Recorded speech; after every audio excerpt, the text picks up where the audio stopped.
오늘 우리 신앙 하나님의 말씀은 구약성경 여호수아 1장 1절부터 9절까지 말씀입니다. 제가 가진 성경 구약성경 319페이지 여호수아 1장 1절부터 9절까지 말씀입니다.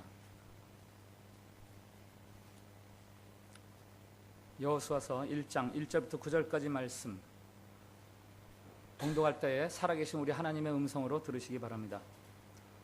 여호와의 종 모세가 죽은 후에 여호와께서 모세의 수종자 눈의 아들 여호수아에게 말씀하여 이르되, 내 종 모세가 죽었으니 이제 너는 이 모든 백성과 더불어 일어나 이 요단을 건너 내가 그들 곧 이스라엘 자손에게 주는 그 땅으로 가라. 내가 모세에게 말한 바와 같이 너희 발바닥으로 밟는 곳은 모두 내가 너에게 주었노니 곧 광야와 이 레바논에서부터 큰 강 곧 유브라데 강까지 해쪽 속의 온 땅과 또 해 지는 쪽 대해까지 너의 영토가 되리라. 내 평생에 너를 능히 대적할 자가 없으리니 내가 모세와 함께 있었던 것 같이 너와 함께 있을 것임이니라. 내가 너를 떠나지 아니하며 버리지 아니하리니 강하고 담대하라. 너는 내가 그들의 조상에게 맹세하여 그들에게 주리라 한 땅을 이 백성에게 차지하게 하리라. 오직 강하고 극히 담대하여 나의 종 모세가 내게 명령한 그 율법을 다 지켜 행하고 우로나 좌로나 치우치지 말라. 그리하면 어디로 가든지 형통하리니 이 율법책을 내 입에서 떠나지 말게 하며 주야로 그것을 묵상하여 그 안에 기록된 대로 다 지켜 행하라. 그리하면 내 길이 평탄하게 될 것이며 내가 형통하리라. 내가 내게 명령한 것이 아니냐. 강하고 담대하라. 두려워하지 말며 놀라지 말라. 내가 어디로 가든지 내 하나님 여호와가 너와 함께 하느니라 하시니라. 아멘. 샬롬. 샬롬. 예, 환히 웃으시면서 옆에 사람 축복해 주십시오. 하나님께서 우리를 사랑하십니다.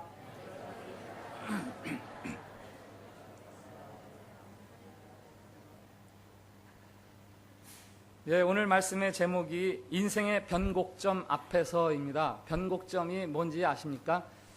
곡선이 직선이 기울기가 있는 것처럼 곡선도 기울기가 있다 그러죠. 그래서 고등학교 때 미분할 때 그 곡선의 기울기를 구하는 뭐 그런 문제도 풀었던 기억이 있는데, 곡선의 기울기가 뭐 3으로 이렇게 기울다가 갑자기 5로 탁 곡선의 기울기가 변하는 그 점, 그게 변곡점입니다. 물론 3으로 가다가 갑자기 1로 떨어질 수 있고 네거티브로 확 주저앉을 수도 있고, 곡선의 변형이 일어나는 점이 변곡점이죠. 이 가운데 변곡점의 곡을 곡선으로 보면 그런데 음악에서도 변곡점이 있어요. 그거를 노래곡으로 이렇게 보면은 노래를 하다가 갑자기 템포가 슬로우 했는데 갑자기 빨라지는 부분, 아니면은 단조 노래가 갑자기 장조로 변하거나 장조가 단조로 변하고, G키로 찬 노래를 하다가 갑자기 A키로 올려서 노래하는 그 포인트, 그게 변곡점 아닙니까? 인생에 변곡점이 있습니다. 태어나면서부터 매년 꾸준하게 잘하는 것 같지만 17년, 18년, 20년 가까이 되면은 성장이 멈추죠. 중학교 때 맨 앞자리에 앉았던 녀석인데 방학 끝나니까 갑자기 훌쩍 커가지고 중간쯤 와서 앉는 거예요. 갑자기 성장이 빨라진 거죠. 외적인 성장뿐만 아니라 인생의 질이나 내용에도 변곡점이 있습니다. 대학교 때 모든 면이 부러웠던 한 친구가 있었는데 30년 만에 만났는데 그 친구가 암이 걸리고 그 많던 집안 재산이 다 어디론가 가버리고 조그만 영세 상인으로 전락해서 그저 그렇게 살아가고 있더라고요. 어릴 때는 늘 두세 발자국 제 뒤에 터져 있던 그런 친구였는데 어느새 그 사이에 박사가 되고 의사가 돼가지고 제가 이번에 한국 갔더니 제 건강을 돌봐주면서 코치를 해주고 치료를 해주고, 결혼, 진학, 취업, 승진, 아니면 이사, 임신과 출산, 이런 것들이 다 중요한 인생의 변곡점들입니다마는 지금까지처럼 혹은 언제나처럼 우리는 늘 똑같이 살아갈 수는 없습니다. 인생에는 반드시 변곡점이 있습니다. 아니, 인생에는 변곡점이 있어야 됩니다. 변곡점이 없는 인생은 불행한 인생이에요. 왜? 변화가 없으니까 게을러지는 거죠. 새로운 희망도 없고 기대도 없고 그저 그렇게 살아가는 거죠. 변곡점이 없다는 것은 불행한 거예요. 그 틀을 벗어날 수 없는 거예요. 변곡점은 꼭 필요합니다. 그건 공동체도 마찬가지예요. 국가나 민족은 물론이고 가정이나 혹은 회사나 혹은 교회, 지역사회, 우리 교민사회도 변곡점이 있습니다. 우리 참빛교회도 지금 변곡점 앞에 서 있다라고 해도 틀리지 않습니다. 잘난 빠꾸보노 시절이 이제 어느새 끝이 나고 잘난 끄망라야 시대가, 잘 발음도 잘 안 되네. 끄망라야 시대가 이제 우리에게 다가오고 있지 않습니까? 어떻게 이 변곡점 앞에서 새로 펼쳐질 곡선을 더 멋있고 더 창대한 곡선으로 만들어 가겠는가? 어떻게 우리 참빛교회가 교회적으로 도약할 수 있는 계기가 될 수 있겠는가? 그저 단순히 위치를 옮겼다, 건물이 커졌다, 그런 변화가 아니라 정말 교회로서 이 시대를 위해서 교회로서의 역할과 책임과 사명을 어떻게 더 크게 감당할 수 있는 그런 변화를 우리가 가져올 것인가? 그래서 오늘부터 아침 샘물 큐티를 구약의 여호수아서를 묵상합니다. 왜냐하면 여호수아서는 바로 이 변곡점에 있던 이스라엘이 어떻게 그들의 그 미래를, 그들의 앞날을 열어갔는가 하는 이야기이기 때문이에요. 오늘 여호수아서 첫 1장 1절에서 변곡점을 맞는 이스라엘에 대해서 이렇게 말하죠. 여호와의 종 모세가 죽은 후에, 여호와의 종 모세가 죽은 후에, 2절에도 있습니다. 내 종 모세가 죽었으니. 모세가 죽었습니다. 이스라엘로서는 엄청난 변화입니다. 엄청난 변화가 예상되는 시점입니다. 모세는 지난 40년 동안 이스라엘을 이끌어왔던 지도자예요. 이스라엘은 모세만 바라보고 왔습니다. 그런데 모세가 죽었어요. 이제 그들의 삶이 어떤 방향으로든 변화할 것이 틀림이 없어요. 지도자가 죽었습니다. 맞습니다. 이제부터 이스라엘은 달라졌습니다. 지금까지는 그들이 광야에서 그저 하나님의 인도하심만 보며 살아왔어요. 아침에 일어나면 하늘에서 내려주는 만나를 주워 먹었습니다. 구름기둥 불기둥 보고 그냥 따라가기만 하면 됐습니다. 그러나 이제부터는 그런 삶이 아니에요. 이제부터는 가서 전투를 벌여야 되는 삶입니다.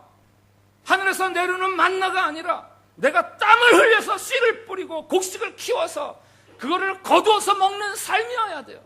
그게 가나안의 삶이에요. 광야 생활과 가나안의 삶은 분명히 많이 다릅니다. 여호수아 개인적으로도 마찬가지죠. 여호수아는 모세의 수종자, 모세의 심부름꾼이었어요. 그동안은 그저 모세가 하는 대로 따라하면 됐습니다. 이렇게 해라 그러면 그렇게 하면 됐고, 모세만 바라보고 살면 됐어요. 그러나 이제는 모세가 죽고 여호수아가 새로운 민족의 지도자가 되면서 이제는 자기가 결정을 하고 자기가 선택을 해야 됩니다. 모세를 보고 따라가는 게 아니라 이제는 자기 백성을 자기가 이끌고 가야 돼요. 여호수아로서도 큰 변곡점이죠. 이 변곡점에 선 이스라엘과 여호수아에게 주시는 하나님의 첫 번째 말씀이 있습니다. 그것은 두려워하지 말아라, 담대해라. 오늘 6절, 7절, 9절에서 세 번이나 거듭해서 반복하면서 말씀하십니다. 6절 강하고 담대해라. 7절 오직 강하고 극히 담대하여. 9절 강하고 담대하라. 두려워하지 말며 놀라지 말라. 5절에는 이런 약속이 있어요. 내가 모세와 함께 있었던 것 같이 너와 함께 있을 것임이니라. 지금까지 내가 너희들과 같이 있었던 것처럼 앞으로도 같이 있을 거야, 이런 말씀이시죠. 그러니까 두려워하지 말고 불안해하지 말아라. 혹시 여러분 가운데 인생의 변곡점 앞에서 불안하고 떨고 계신 분이 계십니까? 겉으로는 태연한 척하고 겉으로는 평안한 척하지만 저 영혼 깊숙한 곳에서는 신음하고 탄식하고 지금 도모하는 일의 결과가 어떻게 될까 궁금하고 그 궁금증을 넘어서서 그 궁금증이 스트레스가 돼가지고 잠을 못 이루는 분 혹시 계세요? 어떻게 추락해가는, 하락해가는 내 인생의 발판, 도약의 발판을 어떻게 마련할까? 그 구체적인 답을 몰라서 전전긍긍하고 계신 분들이 계십니까? 하나님이 오늘 그 같은 여러분들에게 말씀하시는 거예요. 두려워하지 말아라.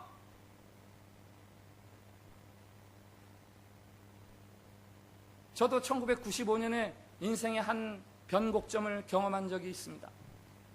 제가 다니던 직장에서 갑자기 YK 호주에 가서 시드니에서 1년 동안 일하고 와 그러는 거예요. 뭐 지금도 마찬가지지만 그 당시에도 한국 사람들에게 호주 그러면요, 이게 참 정말 살기 좋은 나라, 선망의 나라, 부하고 자유롭고 깨끗하고 아름답고 좋긴 좋았어요. 그러나 또 반면에 나 영어도 다 하나도 못하고 그러는데 거기 가지고 일을 하라고?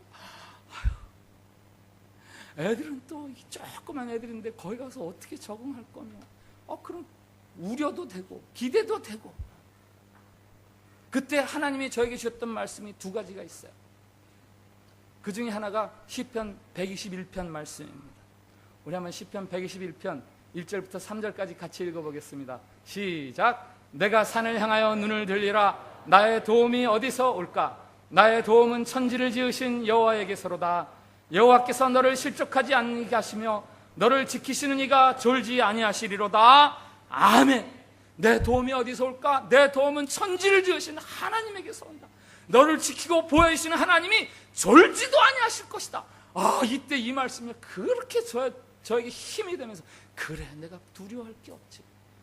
그래서 혹시 제 사무실에 와서 보신 분들이 있겠습니다만은, 제 사무실 뒤에 이렇게 큰 액자에 제가 이 시편 121편을 이렇게 붓글씨로 쓴 것을 의뢰를 해서 그때 시드니에 가지고 갔다가 또 한국에 가지고 왔다가 또 한국에서 이사할 때마다 가지고 가다가 인도네시아를 또 가져와서 제 사무실 뒤에 딱 붙여놨어요. 내 도움은 천지를 지으신 하나님에게서 오는 거고, 그분은 졸지도 않으시고 주무시지도 아니하면 내가 뭐가 불안해하고 떨 일이 있나. 그리고 1995년 그때 또 하나 주신 다른 말씀이 있는데, 그게 바로 오늘 여호수아 1장 말씀. 두려워 말라. 내가 너와 함께 있으리라. 너를 떠나지 아니하리라. 너를 버리지 아니하리라. 하나님은 인생의 변곡점에 선 우리 모두에게, 여러분 모두에게 말씀하십니다. 두려움하지 말아라. 내가 너와 함께 함이니라. 한번 저를 따라해 주시기 바랍니다. 두려워하지 말라. 내가 너와 함께 함이니라. 한 번 더 크게, 두려워하지 말라. 내가 너와 함께 함이니라. 하나님을 믿는 여러분, 두려워하지 마세요.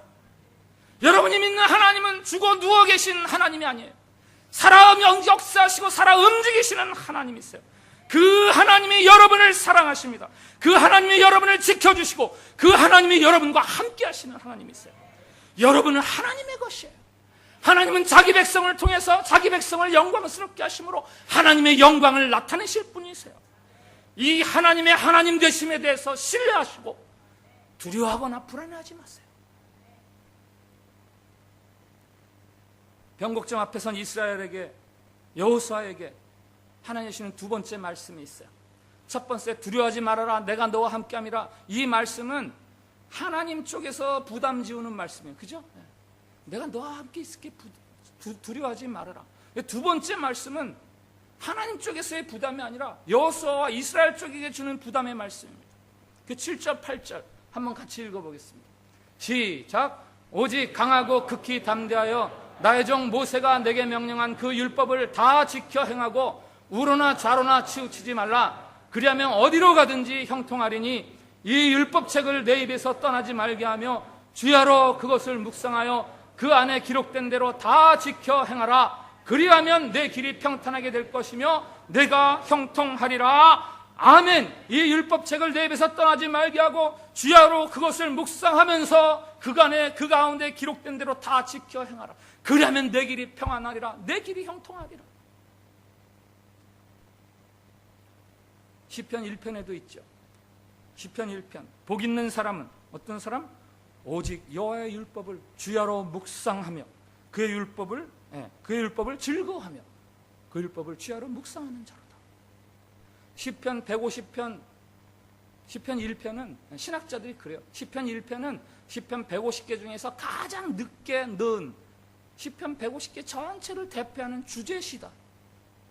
시편 150편 전체가 이야기하는 거예요. 복 있는 사람은 어떤 사람이 복 있는 사람인가? 하나님의 말씀을 주야로 묵상하는 사람, 그가 바로 복 있는 사람이다. 오늘 시편 150개의 노래들이 그렇게 이야기할 뿐만 아니라 여호수아에게도 똑같이 말씀하십니다. 하나님의 말씀을 묵상하는 사람, 그의 길을 형통하게 할 것이다. 동안교회 김영준 목사님이 쓰신 잘 들을 수 있는 사람이라는 글을 최근에 읽었습니다. 이런 내용이에요. 한 일간지에 프랑스인보다 더 프랑스 요리를 잘 만드는 한국인이라는 이름으로 소개된 사람이 있습니다. 그는 힐튼 호텔의 총주방장 박효남 상무입니다. 그는 학력이 중졸이에요. 그리고 요리사로서는 치명적인 단점을 가지고 있습니다. 엄지, 검지손가락 2마디가 없어요. 지체 장애인이죠. 연탄집 아들로 태어나서 그의 성장 과정은 숱한 시련과 역경, 고난이었습니다. 그가 이력서를 쓸 수 있는 것은 딱 3줄밖에 없었어요. 3줄.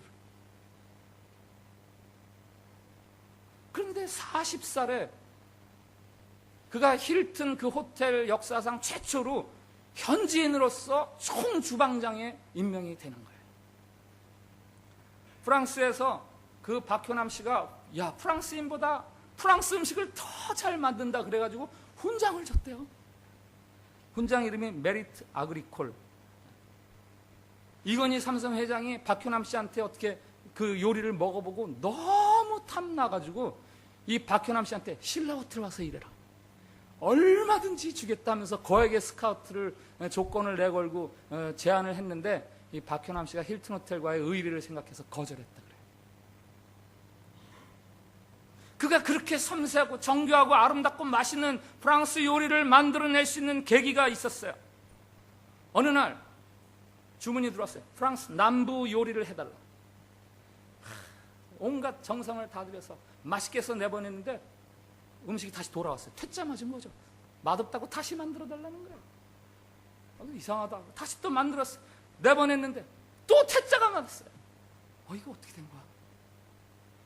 그래서 나갔어요. 나가가지고 그 객실에 앉아있는 손님에게 찾아가서 정중하게 인사를 드리고 죄송합니다. 제가 최선을 다했는데 좀 음식이 마음에 안 드시나 본데 어떤 면이 마음에 안 드십니까? 간이 안 맞아요. 그분은 그 요식업계에서는 이렇게 알아주는 그런 미식가인가 봐요. 저 사람 참 미식가다, 이렇게 알아주는 사람들이 있는가 봐요. 우리 교회에서 누구 그러면은 뭐 잘한다 뭐 이런 거 있는 것처럼 그런 사람이 그러니까 퇴짜를 넣는 거죠. 그때 그 박효남 씨가 깨달았어요. 박효남 씨는 술, 담배 일치 안 했다 그래요. 왜? 여기 입맛이 미각이 떨어지니까, 맛을 보는데 미각이 떨어지니까. 그리고 항상 배를 골게 만들었대요. 그래야 맛이 살아나니까. 그래서 자기가 그 아침도 안 먹고 와서 그렇게 요리를 하는데 퇴짜를 맞는 그 순간에 요리는 내 입맛에 맞추는 게 아니라 먹는 사람 입맛에 맞춰야 되는 거구나. 그래가지고 그 다음부터 메모지를 가지고 손님이 나가면 어떤 음식을 다 먹었나, 어떤 음식을 먹다가 남겼나, 어떤 음식은 손도 안 댔나, 이런 것들을 다 메모를 하고 정리를 해가지고, 그래서 프랑스인보다 더 프랑스 요리를 잘 만드는 한국 사람으로 그렇게 소개가 되고 있습니다. 그를 최고의 요리사로 만든 비결 중에 하나는 손님 입맛 따라가기. 손님 입맛 따라가기. 여러분, 훌륭한 신앙생활, 훌륭한 신앙인이란 내 상황, 내 필요에 따라서 살아가는 것이 아니라 하나님의 뜻에 맞춰서 따라가는 삶, 그게 훌륭한 신앙인이 되는 비결이에요. 인디언 할아버지가 어린 손주에게 인생에 대해서 교훈해 줍니다. 얘야, 사람의 마음속에는 2마리의 개가 있단다. 한 마리는 하얀 개고 한 마리는 검정 개지. 2개가 늘 서로 싸운단다. 손주가 뭐래? 그럼 어떤 개가 이겨요? 할아버지가 대답합니다. 내가 먹이를 많이 주는 개가 이긴다. 우리의 삶 속에는 2마리의 개가 있어요. 뭐 개라 그래서 죄송한데 상황하고 하나님의 말씀. 우리는 상황이 아니라 하나님의 말씀을 바라보는 삶을 살아야 돼요. 상황에서 답을 찾을 것이 아니라 하나님의 말씀에서 답을 찾아야 되는 거예요. 우리가 들어야 하는 것은 상황이 들려주는 소리가 아니라 하나님이 들려주시는 말씀, 그거를 듣고 살아가는, 그게 신앙생활이에요. 그게 훌륭한 신앙인이 되는 비결입니다. 하나님과 나, 그리고 나의 상황, 나의 문제, 이 3가지를 배열하는 배열법이 있어요. 보통은 어떻게 배열을 하느냐? 하나님과 나 사이의 상황과 문제를 껴넣습니다. 그러니까 내가 하나님이 잘 안 보여요. 상황하고 문제만 보이지. 하나님이 감추어집니다. 하나님이 왜곡됩니다. 그 배열을 바꿔야 돼요. 어떻게? 나와 문제 사이에 하나님을 두세요. 그래서 하나님을 바라보면서 문제를 바라보면, 하나님을 통해서, 하나님의 말씀을 통해서 문제를 바라보면 문제가 새롭게 해석이 되고 하나님의 뜻이 발견이 돼요. 문제에 휘둘리지 않는 삶을 비로소 살게 되는 거예요. 그게 말씀을 주야로 묵상하는 삶이에요. 한번 따라해 주세요. 말씀을 주야로 묵상해라. 말씀을 주야로 묵상해라. 상황에 매몰되지 말고. 이 여호수아서가 다 그런 이야기거든요. 이제 앞으로 펼쳐지는 이야기가. 상황에 매몰되지 말고 말씀대로만 살아라. 말씀 묵상에 이어서 주시는 또 한 가지 말씀과 관련된 말씀이 있습니다. 8절 하반절에 그 안에 기록한 대로 다 지켜 행하라. 순종이죠, 순종. 7절에도 있어요. 그 율법을 다 지켜 행하고. 한번 따라해주세요. 말씀대로 순종하라. 말씀대로 순종하라. 우리의 신앙생활이란 늘 그 관점이 내가 어떻게 하면 더 평안할까? 내가 어떻게 하면 형통할까? 어떻게 하면 내가 이 상황에서 위로를 얻을까? 여기에 우리 신앙적인 관점과 초점이 있어요. 그러나 하나님의 관점은 그렇지 않습니다. 하나님은 네가 이 상황에서 순종하느냐? 그게 하나님의 관점이에요. 네가 지금 너의 상황에서 순종하느냐? 나를 따르려거든 자기 십자가를 지고 나를 따를 것이니라. 주님이 말씀하시는 자기 십자가는 다른 말로 하면 순종이에요. 순종. 하나님 뜻에 내 뜻을 굴복시키는 것. 신자가 져야 하는 우선적인 십자가가 있다면 그것은 순종이죠. 순종. 오늘 주님이 7절에서 순종하는 자들에게 주시는 약속이 있어요. 그리하면 어디로 가든지 형통하리라. 우리가 순종하기만 하면 어느 방향으로 가든지 형통하게 해주시겠다. 이 말씀은 너 요거 먹으려면 순종해, 이런 말씀이 아니죠. 어린아이들 키워보셨죠? 야, 너 이거 세 바닥 쓰면 내가 뭐 사줄게. 이게 부모의 마음인데 어떤 마음입니까? 너 요거 먹으려면 해라. 그게 요거 먹으려면 해라. 그겁니까? 야, 제발 이거 세 바닥 좀 써라. 이 마음이잖아요. 내가 어디로 가든지 형통하리라는, 형통하기 위해서 순종하라. 뭐 그것도 있지만 얼마나 우리가 순종하기를 원하시면 하나님께서 그렇게까지 우리가 순종하도록 순종의 길을 마련해 주시는가 하는 거예요. 하나님에게는 우리의 순종이 얼마나 소중한가, 얼마나 하나님이 그걸 바라고 계시는가. 순종에 대한 예가 여호수아 1장 12절 이하에 나와 있습니다. 여호수아가 루벤, 갓, 므낫세 지파 반, 두 지파 반이죠. 그들은 이미 모세와 더불어서 요단강 동쪽에 자리를 잡은 사람들이에요. 그들은 서쪽에 가서 막 싸울 일이 없어요. 그런데 여호수아가 그들에게 우리와 같이 강 건너가서 싸우자. 그때 그 두 지파 반이 여호수아에게 하는 말이 있습니다. 그게 16절부터 18절 한번 같이 읽어보겠습니다. 시작. 그들이 여호수아에게 대답하여 이르되 당신이 우리에게 명령하신 것은 우리가 다 행할 것이요 당신이 우리를 보내시는 곳에는 우리가 가리이다. 예, 보니까 그 앞에 우리가 다 행할 것이요, 영어 성경에 보니까 whatever,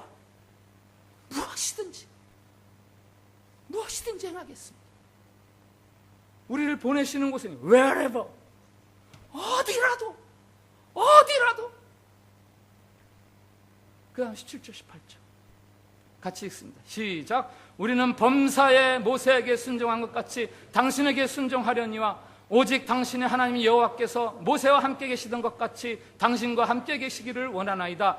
누구든지 당신의 명령을 거역하며 당신의 말씀을 순종하지 아니하는 자는 죽임을 당하리니 오직 강하고 담대하소서. 아멘. 우리는 범사에 whenever, 어떤 상황에서도 언제라도 누구든지 whoever, 누구라도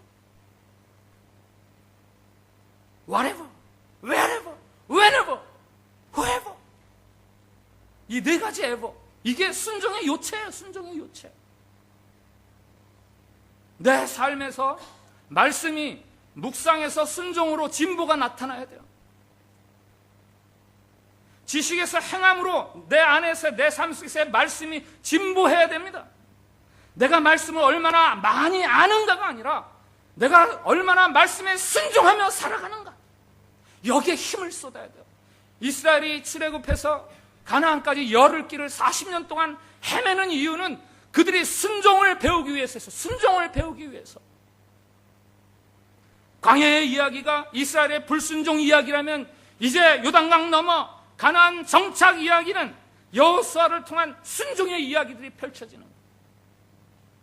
요단강을 건너는 이야기, 할례를 행하는 이야기, 여리고성 무너뜨리는 이야기, 아이성과의 전쟁 이야기, 이게 다 순종과 관련이 되어 있어요. 절대 순종, 이게 하나님의 형통을 가져오는 거예요. 잠언에 우리가 잘 아는 말씀이 있어요. 잠언 6장 9절부터 11절 말씀 같이 읽겠습니다. 시작. 게으른 자여, 내가 어느 때까지 누워 있겠느냐? 내가 어느 때 잠이 깨어 일어나겠느냐? 좀 더 자자, 좀 더 졸자, 손을 모으고 좀 더 누워 있자 하면 내 빈궁이 강도같이 오며 내 곤핍이 군사같이 이르리라. 아멘. 제가 이 성경 말씀을 제가 처음 고등학교 때, 여보 미안해, 여자친구가 선물을 주면서 카드를 하나 껴놓는데 이게 딱 붙어 있는데요, 제가 정신이 번쩍 들어, 공부 열심히 해야 되는구나, 내가 졸고 잘 때가 아니지. 여러분, 이 말씀 부지런하고 게으르라는 말씀이니까 그 말씀일 수도 있어요. 그러나 그것보다 하나 더, 한꺼풀 벗기면 그 안에 다른 이야기들이 들어있는 거죠. 하나님의 말씀을 따라 살아가는데 게으름 피우지 말고, 핑계대지 말고, 회피하지 말라는 거예요. 그러면 그럴수록 너의 삶은 점점 곰핍해지고 네 영혼이 점점 가난하게 될 것이다. 불순종으로 유명한 사람이 또 있죠. 요나. 우린 다 요나예요, 그죠? 니느웨에 복음을 전하라는 하나님의 말씀을 들었으면서도 그 스스로 나는 하나님을 경외하는 자입니다, 자기를 소개해요. 그러나 니느웨에게 복음을 전하라는 말씀을 듣고, 니느웨는 우리 민족의 원수된 백성인데 반대 방향으로 갑니다. 그에 대한 예가 요나서 1장 3절 같이 읽겠습니다. 시작. 그러나 요나가 여호와의 얼굴을 피하려고 일어나 다시스로 도망하려 하여 욥바로 내려갔더니 마침 다시스로 가는 배를 만난지라. 여호와의 얼굴을 피하여 그들과 함께 다시스로 가려고 뱃삭스를 주고 배에 올랐더라. 아멘. 하나님의 얼굴을 피하려고, 하나님의 말씀을 회피하려고 가는데 마침 반대 방향으로 가는 배가 거기 딱 기다리고 있는. 여러분, 불순종하기는요 어렵지 않아요. 불순종하려고 애쓰는 사람이 있습니까? 난 불순종해야 돼, 그리고 애쓰는 사람이 있어요? 불순종은 내가 하고 싶은 대로 하면 돼요. 그럼 불순종이에요. 순종은 애써야 되지만 불순종은 그냥 나 하고 싶은 대로 하면 돼요. 내 필요에 따라서, 내 욕망에 따라서. 그러나 요나가 다시스로 가는 동안 어떻게 돼요? 형통했습니까? 잔잔했던 바다에 풍랑이 일고 사람들이 두려워하고 불안해하고 떨고 짐 다 버리고, 내가 불순종하면 나만 아니라 내 주변이 함께 고통받는 거예요. 심지어 요나를 삼킨 그 물고기 한번 생각해 보세요. 물고기 참 억울한 것 같아. 얼떨결에 하나 먹었는데 그냥 복통이 일어나고, 참 불쌍하죠. 박농쿨은 어떻습니까? 시들어버리잖아요. 그 싱싱해야 할 푸르러야 할 박농쿨 시들어버리잖아요. 다 요나 때문에.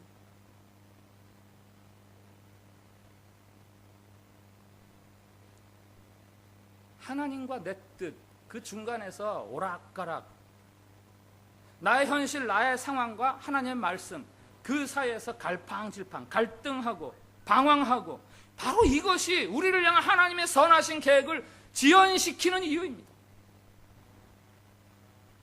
하나님 뜻은 100% 하나님이 주도권을 가지고 성취하십니다.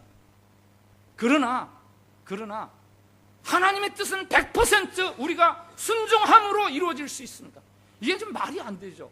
이 산술적으로는 좀 그런 공식은, 그런 거는 말이 안 되지만 영적으로는 맞아요. 하나님은 하나님의 일을 하나님이 다 이루어 가세요. 그러나 우리가 순종함을 통해서 하나님이 이루어 가시는 거예요.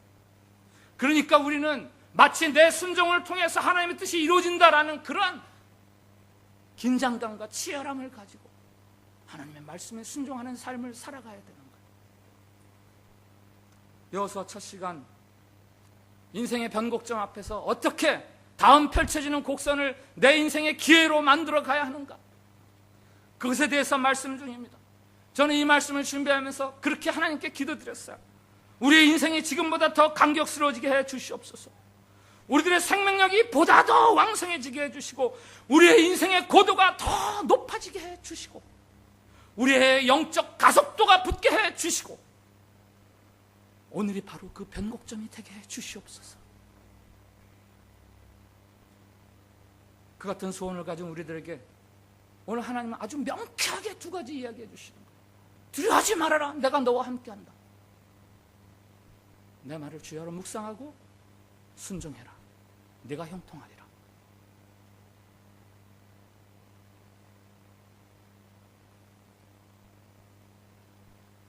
우리가 두려워하는 것 중에서 가장 두려운 것은 어쩌면 순종이에요.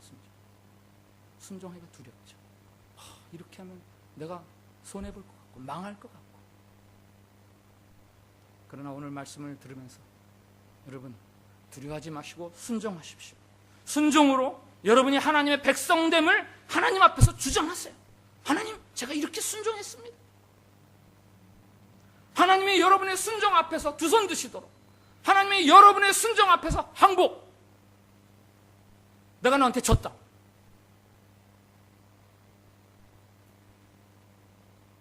하나님은 자기 말씀에 순종하는 자들을 형통하게 밖에 할 수 없는 분이세요. 그 하나님의 하나님 되심, 그 하나님의 하나님 되심, 그것을 붙드시고 여러분의 인생을 도약하는 그런 삶을 살아갈 수 있기를 바랍니다.